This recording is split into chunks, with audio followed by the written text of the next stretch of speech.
Spoiler warning. नमस्कार guys, मैं हूं कामिकर और आज के इस वीडियो में हम स्पाइडरमैन और वेनम के बारे में बात करने वाले हैं कि कैसे वेनम स्पाइडरमैन के यूनिवर्स में टेलीपोर्ट होता है एंड वो क्यों स्पाइडरमैन को अपना दुश्मन मानता है। अब अगर देखा जाए तो वेनम के इस यूनिवर्स में टेलीपोर्ट होने के कई रीजंस हो सकते हैं, बट मोस्ट प्रोबेबली ये डॉक्टर स्ट्रेंज की वजह से हुआ होगा।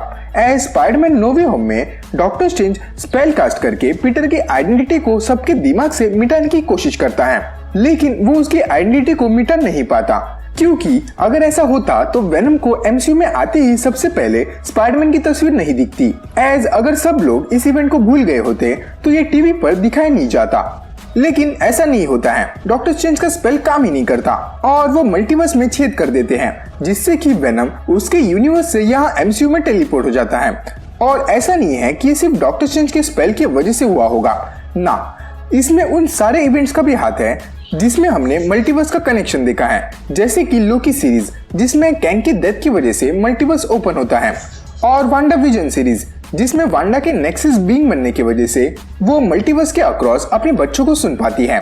अब ये हो सकता है कि ये तीनों जो इवेंट्स है वो एक ही वक्त में टेक प्लेस करते हो, या फिर ऐसा भी हो सकता है कि ये तीनों इवेंट्स जो है वो अलग अलग टाइम में टेक प्लेस करते हो। लेकिन चाहे जो भी हो, इन तीनों ही इवेंट्स की वजह से मल्टीवर्स अब खुल चुका है, जिसका एक छोटा सा ग्लिम्स हमने वेनम 2 के पोस्ट क्रेडिट सीन में देखा।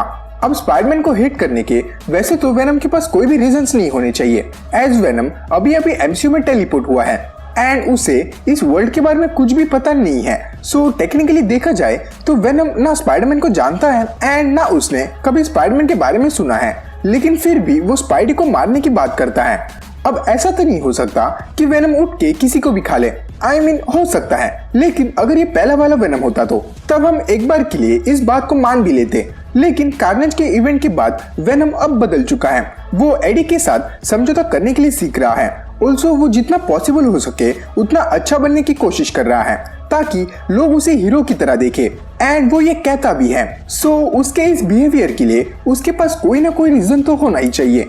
अब मेरे दिमाग में जो सबसे पहला रीजन आता है वो है स्पाइडरमैन का कलर। यप, स्पाइडरमैन का कलर। अब स्पाइडरमैन को जब टीवी पर दिखाया जाता है तब उसका सूट रेड कलर का होता है एंड वेनम के अकॉर्डिंग रेड कलर डेंजरस है। साथ ही उसने अभी कार्ने से भी लड़ाई करी होती है जो रेड कलर का होता है। सो मे बी वेनम की जो सर्वाइवल इंस्टिंक्ट होती है उसके वजह से उससे सारे रेड कलर वाले लोग बुरे लगते हो, सारे जो क्रिमिनल की तरह दिखते हैं वो। अब आप सोच रहे होंगे कि वेनम को कैसे पता चलेगा कि स्पाइडी अच्छा है या नहीं, तो इसका एक सिंपल आंसर है जो कि है टीवी। अब किसी भी आदमी की फोटो अगर एक चैनल पर दिखाई जाती है एंड उसमें उसके खिलाफ चिल्ला कर बताया जा रहा है कि ये क्रिमिनल है, तो जाहिर सी बात है वो अच्छा इंसान नहीं हो सकता। ओके, सच कहूँ तो हो सकता है, क्योंकि टीआरपी के लिए न्यूज चैनल वाले किसी को भी फ्रेम कर सकते हैं, लेकिन ये हमारे वेनम भैया को थोड़ी पता है। वो तो अभी यहाँ आया है, तो उसे ऐसा ही लगेगा कि टीवी पर ये जो बंदा दिखाया जा रहा है वो सच में डेंजरस है। उसे क्या पता होगा कि ये चैनल वाले ऐसे ही करते हैं, वो तो भाई इसे सच ही मानेगा। ऊपर से इस न्यूज को डेली ब्यूगल के चैनल पर दिखाया जा रहा है, वो चैनल जिसके पेपर्स वेनम के यूनिवर्स में बहुत ही ज्यादा बिकते हैं।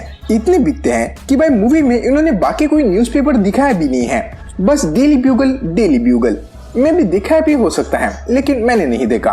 प्लस इस यूनिवर्स में टेलीपोर्ट होने से पहले वेनम एडी से कई बार जाने की बात करता है, ऐसी जगह जहां वो हीरो बने। तो मे बी वेनम इस मौके को जाने नहीं देना चाहता हो।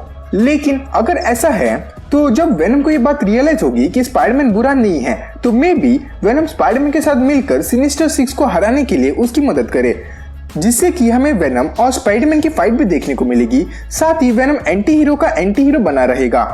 अब अपने नेक्स्ट रीजन है हाइव माइंड, वो भी मल्टीवर्सल हाइव माइंड। वेनम एक ऐसा ऑर्गेनिज्म #सिम्बियोट है जिसके पास हाइव माइंड है।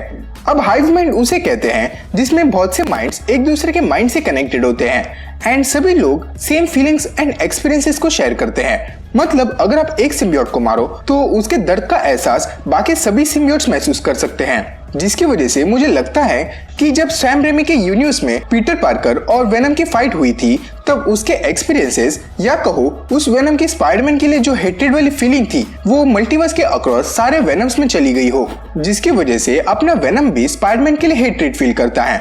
एंड मे बी यही रीजन होगा जिसकी वजह से जब कार्नेज और वेनम की सबसे पहली फाइट होने वाली होती है तो वेनम उसे देखते ही कहता है कि ये लाल वाला है।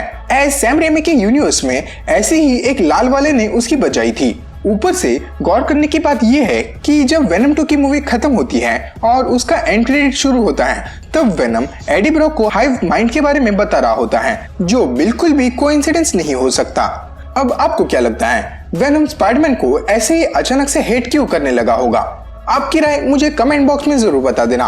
अब वीडियो ना पसंद आई हो तो बिंदास डिसलाइक कर सकते हो, बाकी आप समझदार हो ही। तो बस आज के लिए इतना ही, मिलते हैं अगली वीडियो में। I can make my money flip like 1, 2, 3. Fly around the world down in New Delhi.